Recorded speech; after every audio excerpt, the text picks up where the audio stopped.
Hello বন্ধুরা, মিষ্টি recipe and ব্লগসে তোমাদের আরও একবার স্বাগত জানাই। তোজো সকাল সকাল চলে গেল স্কুল আর তোজোর বাবা চলে গেল অফিস।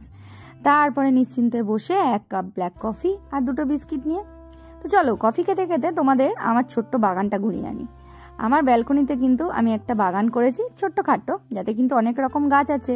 গোলাপ গাছ আছে, বিভিন্ন রকম ফুল গাছ আর জবা ফুল গাছ আছে 4-5 রকমের। তারপরে আরও অনেক রকম গাছও আছে। এই দেখো কত রকমের পিটুনিয়া আছে, নিয়ে এসেছিলাম না গার্লিক স্ট্রিট থেকে। ব্যালকনির বাইরে আর ভেতরেও কিন্তু অনেক রকম গাছ আছে। এই দেখো লঙ্কাও কিন্তু ধরেছে গাছে। তারপরে রয়েছে আমার কাছে কারি পাতা গাছ, এখান থেকে কিন্তু আমি রান্নায় ব্যবহার করি। আমার বাপের বাড়ি তো প্রচুর গাছ রয়েছে, আর বাগানে রয়েছে বিভিন্ন রকমের সবজি, ফুল গাছ, অনেক কিছু। তাই বাবা আমার জন্য পাঠিয়েছে অনেকটা পরিমাণে পুঁইশাক। তো চলো তোমাদের আজকে সেই পুঁইশাক রান্নাটাই কিন্তু দেখাবো। আমার কিন্তু পুঁইশাক দারুণ প্রিয়, আর সেটা যদি হয় মাছের মাথা দিয়ে, ওফ, তাহলে তো কোনো কথাই নেই। অনেকে বলে পুঁইশাক খেলে কিন্তু অম্বল হয়, আমি সেটারও উপায় তোমাদের আজকে বলে দেবো যে কিভাবে রান্না করলে একদমই অম্বল হবে না।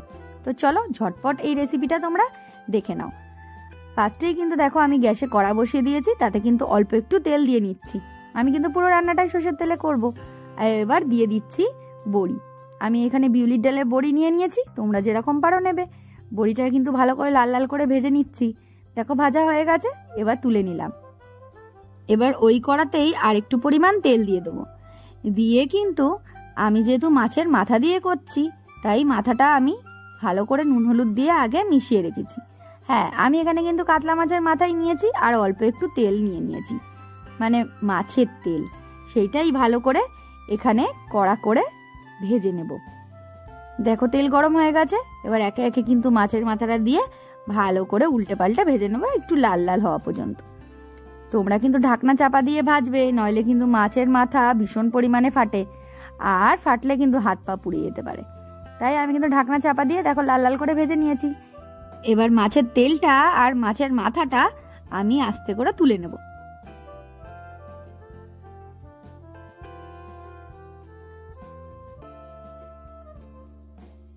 মাছের মাথাটা তুলে নেওয়া হয়ে গেল। এবার দেব কিছু সবজি, এখানে আমি দেব আলু আর কুমড়ো। তাই আলু কুমড়োটা ভালো করে একটুখানি আমি ভেজে নিচ্ছি। তোমরা না ভাজলেও পারো, তবে ভাজলে কিন্তু টেস্টটা আরো বাড়ে। তাই ভালো করে একটুখানি ভেজে নেব। এতে কিন্তু নুন হলুদ কিছুই দেব না, এমনি শুধু একটু ভেজে তুলে রাখবো। কিন্তু তোমরা আরো অনেক সবজি অ্যাড করতে পারো, যেরকম শিম দিতে পারো, পেঁয়াজকলি দিতে পারো, বিনস দিতে পারো, গাজর টুকরো টুকরো করে দিতে পারো।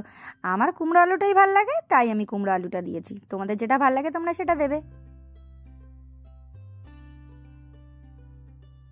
আলু কুমড়োটা ভাজা হয়ে গেল, এবার তুলে নিলাম। এবার ওই তেলেই দিয়ে দেবো তেজপাতা, শুকনো লঙ্কা। তেজপাতা শুকনো লঙ্কাটা যখন একটু ভালোভাবে লাল হয়ে যাবে, তখন দিয়ে দেবো 1/2 চামচ মতন পাঁচফোড়ন। পাঁচফোড়নটা থেকে যখন সুন্দর গন্ধ বেরোবে, তখন তাতে দিয়ে দেবো পেঁয়াজ কুচি। আমি কিন্তু 2টো বড় পেঁয়াজ ভালো করে মিহি করে কুচি করে নিয়েছি, এই পেঁয়াজটা দিয়ে দিলাম। এবার আরও ভালো করে নাড়াচাড়া করে নেবো যতক্ষণ না পেঁয়াজ একটু ব্রাউনিশ হয়ে যাচ্ছে।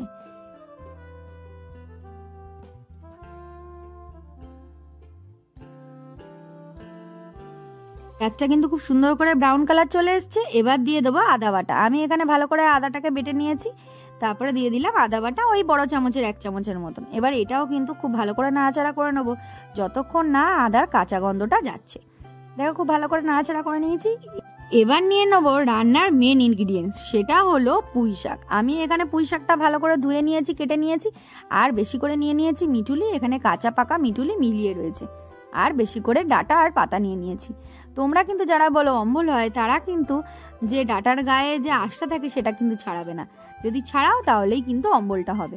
তারপরে দেখো এখানে আন্দাজ মতন নুন দিয়ে দিলাম, আর আন্দাজ মতন দিয়ে দিলাম হলুদ। হলুদ কিন্তু অল্প পরিমাণে ইউজ করতে হবে, নাহলে কিন্তু গ্রিন কালারটা একদমই থাকবে না। তারপরে ভালো করে কষিয়ে নেবো। ও হ্যাঁ, আমি কিন্তু পুঁই শাকে একদমই জল দেওয়া পছন্দ করি না। যারা অনেকে জল দাও, দেখবে তরকারিটা কিন্তু একটু নাল নাল হয়ে যায়, সেটা কিন্তু একদমই ভালো লাগে না খেতে। আমি কিন্তু একদমই জল ছাড়াই এখানে রান্না করে দেখাবো। তো ভালো করে দেখে নাও তোমরা কিভাবে করবে।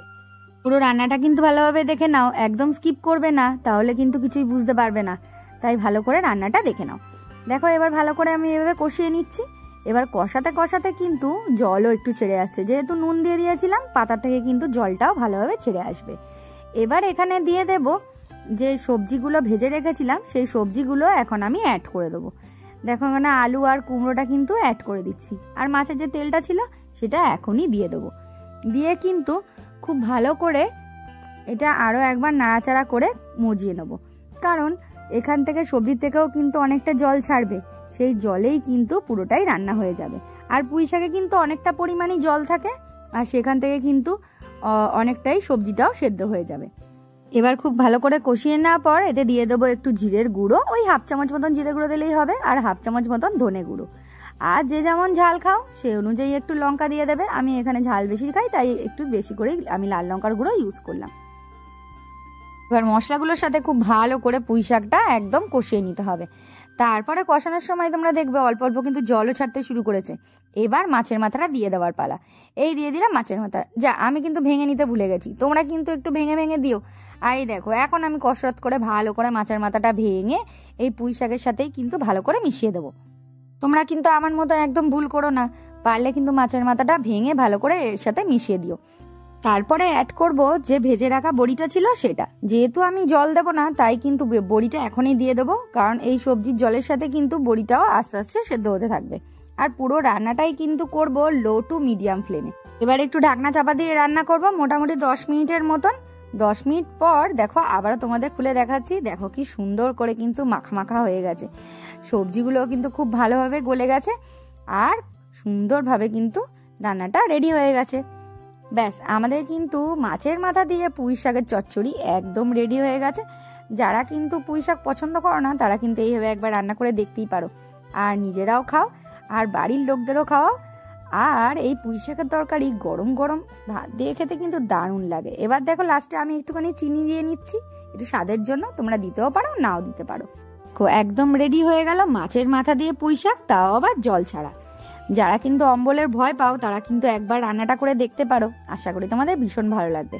আর যদি ভিডিওটা ভালো লেগে থাকে আর রান্নাটাও ভালো লেগে থাকে, প্লিজ একটা লাইক করে দিও, আর কমেন্টে জানিও তোমাদের কেমন লাগলো। বন্ধুদের সাথে কিন্তু অবশ্যই শেয়ার করো, আর বেল আইকনটা অবশ্যই প্রেস করো। নতুন বন্ধু থাকলে কিন্তু সাবস্ক্রাইব করে নিও।